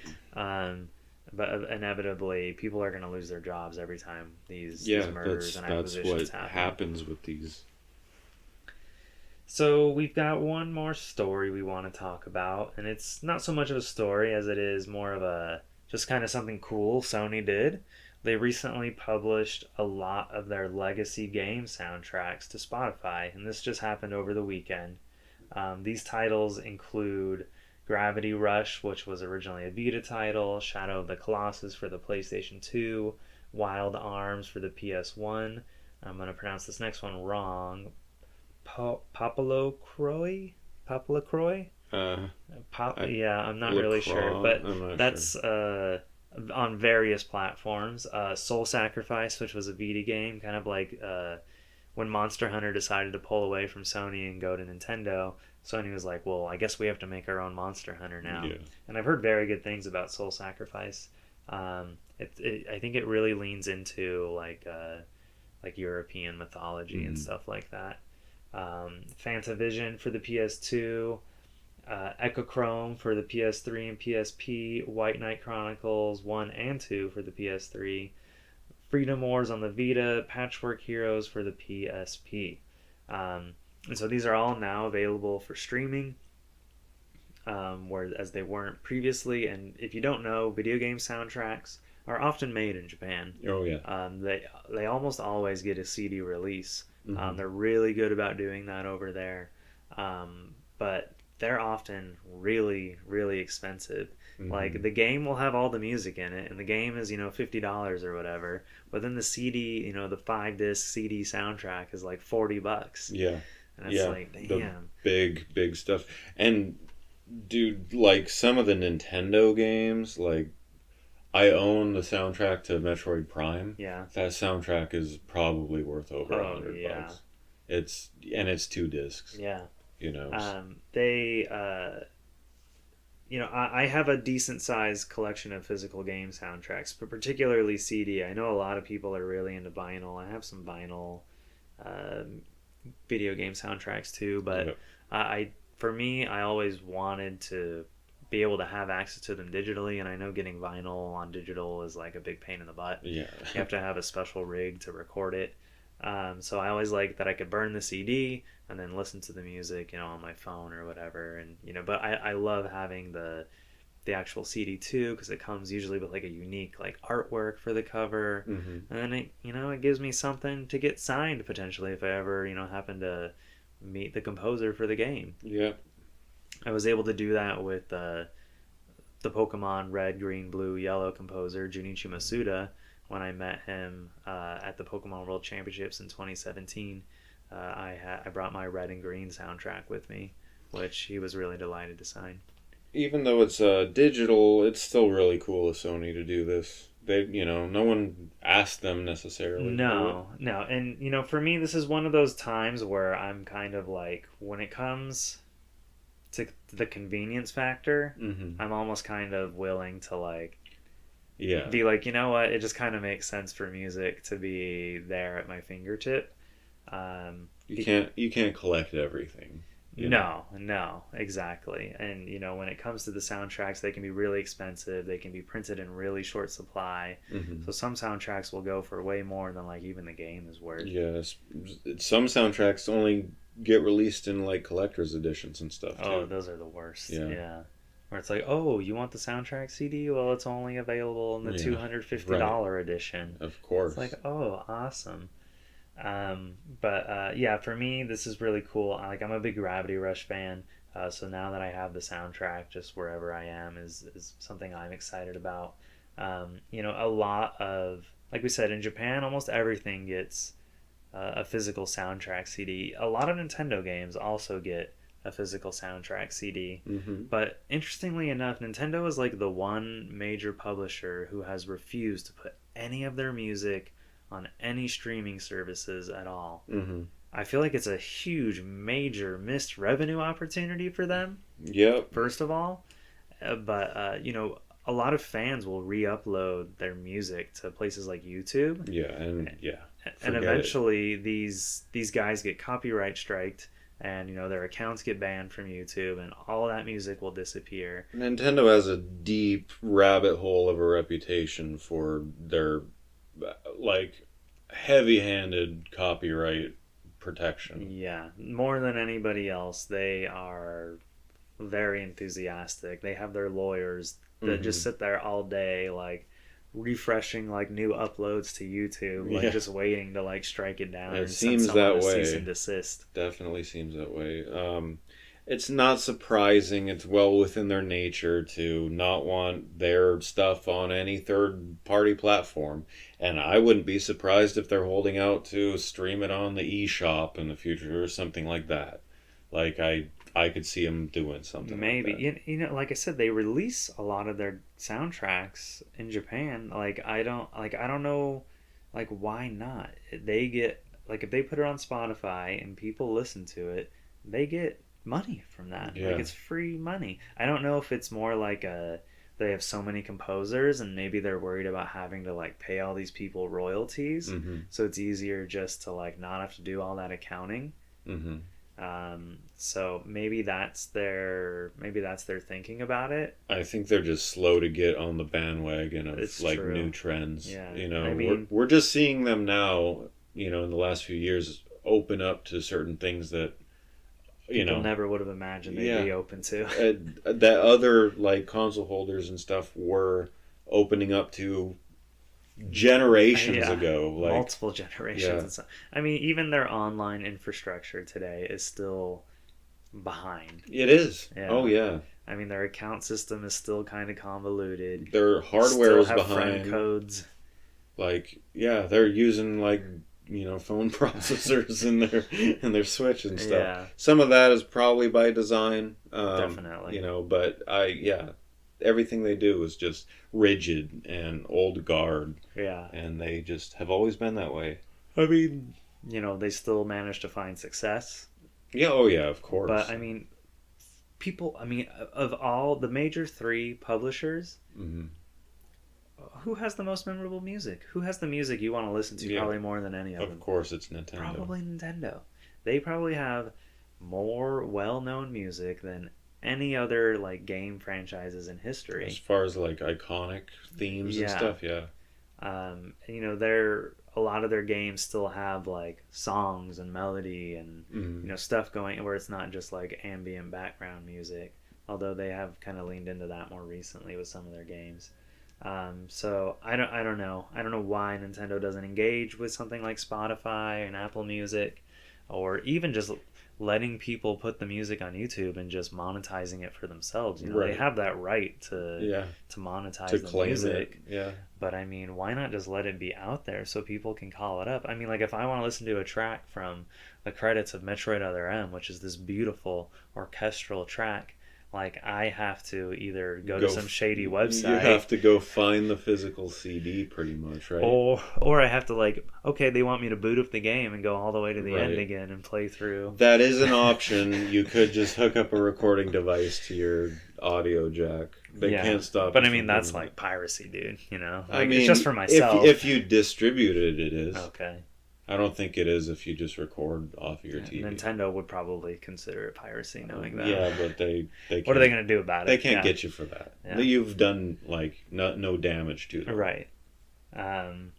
So yeah, Nintendo is just this weird outlier. You can find the music for every major game on streaming platforms now, but not Nintendo. Even though they've got like Mario and Zelda and all these just the Super Smash Brothers soundtracks.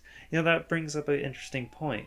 Super Smash Brothers, I apologize if you're hearing sirens and stuff in the background. I think someone in my neighborhood acquired a siren or something. Might be because case. 2 nights ago I was hearing the same thing and I was looking outside. I was like, there are no cops on our street at all. Where is this siren coming from?